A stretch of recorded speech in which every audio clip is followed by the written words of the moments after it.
घोर कलयुग चल रहा, घोर कलयुग चल रहा। हुए खंडित आश विश्वास, बालक बैठे ठाठ से, बालक बैठे ठाठ से, पालक भोग रहे वनवास, पालक भोग रहे वनवास। नमस्कार साथियों, स्वागत है आपका संप्रेषण में एसएस में। मैं हूं आपका दोस्त डॉक्टर एसएस त्रिपाठी। साथियों, आज एक ज्वलंत समस्या दशरथ का वनवास लेकर आपके सामने उपस्थित हूं। आप सोचेंगे ये मैंने कैसा विषय चुना है, दशरथ का वनवास। जी हाँ साथियों, यहाँ दशरथ एक प्रतीक है जो सभी जेंडर्स पर लागू होता है। यह दशरथ सभी धर्म के, जातियों के, पंथों के, बुजुर्गों के लिए प्रयोग किया गया दशरथ शब्द। और यह वनवास जो है देश के आज हर दूसरे चौथे घरों में दिखाई देता है। राम का वनवास तो साथियों 14 वर्ष का था, लेकिन आज के दशरथ का वनवास जीवन पर्यंत होता है। तो हम यही जानेंगे कि यह वनवास की स्थितियां आज क्यों बन रही हैं। आप सबका इसने सानिध्य समर्थन चाहूँगा। तो आइए जानते हैं कि वनवास क्यों दिया जा रहा है और इसके पीछे क्या वजह है। तो साथियों, मैंने इसे वनवास क्यों कहा है, सबसे पहले तो इस बात पर आते हैं। जहाँ तक साथियों वनवास की बात है तो वनवास का अर्थ होता है जंगल में भेजना, लेकिन आज के समाज में बुजुर्ग हाशिए पर धकेले जा रहे, इसीलिए मैंने इसे वनवास कहा है। इस वनवास का अर्थ बुजुर्गों को न सिर्फ घर से बाहर भेजने में, अपितु कई बार घर के भीतर भी बुजुर्ग उपेक्षा से दूरी बनाकर भी रखे जा रहे हैं। आज के दौर में घरों के भीतर रहते हुए भी बुजुर्ग माँ बाप अक्सर तन्हा होते हैं, अकेले होते हैं और उनसे कोई प्रायः मिलने नहीं जाता है, जबकि घर में सब लोग होते हैं। कुछ स्थानों पर तो बुजुर्गों से बच्चे मिलने आते हैं 1-2 बार दिन में, और कुछ स्थानों पर, कुछ घरों में ऐसी स्थितियां हैं कि बुजुर्गों को बच्चों से मिलने के अधिकार तक अनुमन्य नहीं है। तो आइए जानते हैं यह समस्या क्यों बढ़ रही है। सबसे पहली बात तो साथियों ये है कि जैसे जैसे हम आधुनिक होते जा रहे हैं, हम पाश्चात्य परंपराओं का अनुकरण करते जा रहे हैं, हमारी ज़िंदगी तेज़ रफ्तार होती जा रही है। जैसे जैसे ज़िंदगी में रफ्तारी बढ़ी है, वैसे ही वैसे ये समस्या भी बढ़ी है।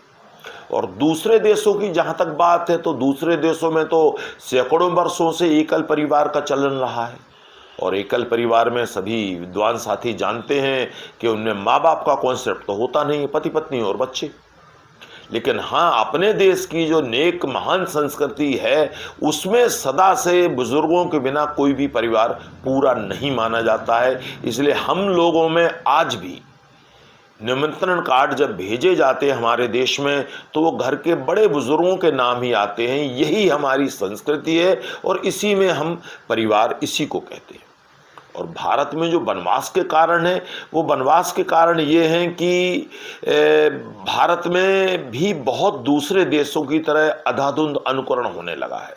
और हमारे देश में अभी भी अधिकांश घर ऐसे हैं जिनमें बुजुर्गों की सम्मान किया जाता है, देखभाल की जाती है, उनका ध्यान रखा जाता है। तो ऐसे तमाम बच्चों को मैं साधुवाद देना चाहूँगा, बधाई देना चाहूँगा जो अपने देश की परंपरा संस्कृति को बचाए हुए। लेकिन काफ़ी घरों में ऐसा है कि बुजुर्गों की हालत एक निचोड़े हुए नींबू जैसी है कि जब तक रस है तब तक वो काम के हैं, इसके बाद नहीं पता यहाँ वहाँ कहाँ पड़े हैं, किसी को परवाह नहीं होती है। बच्चे उनसे एडजस्ट नहीं करना चाहते, उनके लिए माँ बाप आउट ऑफ फैशन हो गए हैं और आज वो कंधे बोझ लगने लगे हैं बच्चों को, जिन पर चढ़कर उन्होंने कभी पूरी दुनिया देखी थी। बेरुखी, उपेक्षा, बात न करना, देखभाल न करना आज एक आम बात है बुजुर्गों के प्रति। ज़रूरतों के लिए तरसाना, बच्चों को उनके पास न आना, सेवा दवा देखभाल न करना, उचित समय पर डॉक्टरों को ना दिखाना। और अगर पेंशनर हैं बुजुर्ग तो थोड़ी नरमी आप उम्मीद कर सकते हैं, और अगर पेंशनर नहीं है या उनके पास कोई आय आदि का समुचित साधन नहीं है तो फिर ऊपर वाला ही जाने। और दुर्भाग्य से कुछ घरों में इन बुजुर्गों को छूना, उनके कपड़ों को छूना बड़ा ही गुनाह जैसा माना जाता है। तो बड़ी दुखद स्थिति है और बहुत सारे घरों में तो लोग बाग बुजुर्गों को भूले बैठे हैं, एक कोने में डाल दिया है और उन्हें अपने साथ तक कहीं नहीं ले जाते हैं। तो ऐसी दुखद स्थितियों को लेकर मन बड़ा दुखी होता है और इसीलिए मैंने इसे वनवास नाम दिया है। अब साथियों, कुछ चंद बातों पर और नज़र डालेंगे, जैसे बुजुर्गों को घर से निकाल देना, वृद्धाश्रम भेज देना, अभी तक प्रायः उच्च शिक्षित और धनाढ्य वर्गों में ही यह स्थिति देखी जाती थी। मध्यम वर्ग और निम्न आय वर्ग में यह स्थितियां बहुत कम है, ना के बराबर हैं। लेकिन बदलावों का बारूद भरे वो लोग भी बैठे हैं और नहीं पता वो बारूद कब फट जाए और बुजुर्ग तितर बितर हो जाएं, कहाँ पहुँचे नहीं पता। और कुछ घरों में तो औलादों के रवैये इतने ज़्यादा खराब हैं कि जैसे माँ बाप जीते जी ही उनके लिए ना के बराबर है, और बुजुर्ग को ज़्यादा चाहते भी नहीं हैं हमसे। एक रहने के लिए छोटी सी सुविधाजनक जगह हो उनके लिए, थोड़ी मदद, थोड़ी देखभाल, थोड़ा सम्मान, थोड़ा सद्भाव, थोड़ा पूछना बताना, दवाएं और खाना टाइम पर उन्हें मिल जाना, आपका और नाती पोतों का उनके लिए थोड़ा सा समय निकालना, तो कम से कम मुझे लगता है इतना तो बनता ही है कि जिन बुजुर्गों ने हमारे लिए पूरा जीवन खपा दिया, हमें संवारने में, सजाने में, ऊपर बढ़ाने में, उनके लिए इतना टाइम तो बनता ही है। और यह सब क्यों करना चाहिए, इसके लिए भी मैं समझता हूँ जानना चाहिए बच्चों को आज के, कि संस्कार सिखाए नहीं जाते साथियों, दिखाए जाते हैं।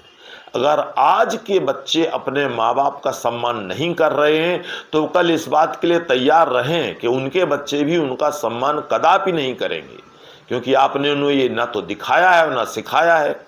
और ये तो जेट एज के बच्चे हैं, इनके पास तो टाइम भी नहीं है, तो आप इनसे कोई उम्मीद भी मत पालिए अगर आप अपने माँ बाप के लिए कुछ नहीं कर पा रहे हैं। वो कहते हैं ना कि यात्री अपने सामान को स्वयं जिम्मेवार है।